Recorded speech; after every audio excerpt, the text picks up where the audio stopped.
जैसे हमने भर्तियां की हैं, नौकरियां दी हैं। अब ये भर्तियां और नौकरियां पहले पर्ची से खर्ची से दी जाती थी। जो भी कोई मेरा अपना देख करके सामने आ गया उसको उसी ढंग से उसका तिलक लगाया जाता था। लेकिन हम उस सब में से बच करके आगे बढ़े हैं।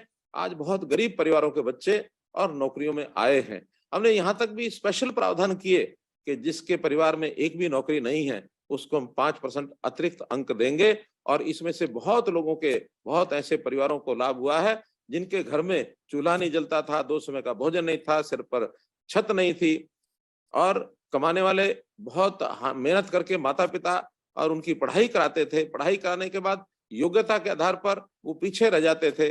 नकल करने वाले आगे बढ़ते थे या पैसा खर्च करके सिफारिशें करके आगे बढ़ते थे। आज हरियाणा में एक वातावरण बना है कि इस शासन में अब कोई से किसी की सिफारिश नहीं चलेगी।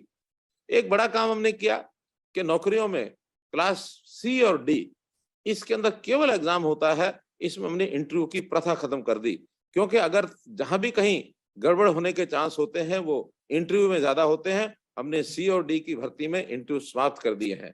ऐसे ही नौकरी के लिए जो बार बार आवेदन करने का विषय आता था उसको भी हमने समाप्त कर दिया है कि एक बार युवा को आवेदन करना है और एक ही आवेदन पर लगातार 3 साल तक जितने भी टेस्ट होंगे वो सब टेस्ट उसी फीस में, उसी आवेदन पत्र पर वो दे सकते हैं।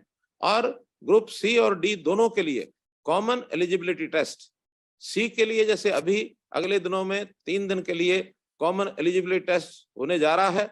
लगभग 11 लाख लोगों ने, यानी नौजवानों ने, और उसमें अप्लाई किया है।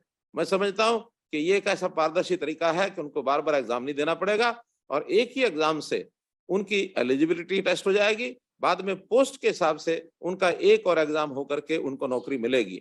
जब ग्रुप डी का मामला आएगा वो भी इसी प्रकार से केवल एक टेस्ट होगा, वही उनका मेरिट के आधार के ऊपर चयन का वो टेस्ट होगा। उसमें भी उनको कहीं दूसरी जगह नहीं जाना पड़ेगा।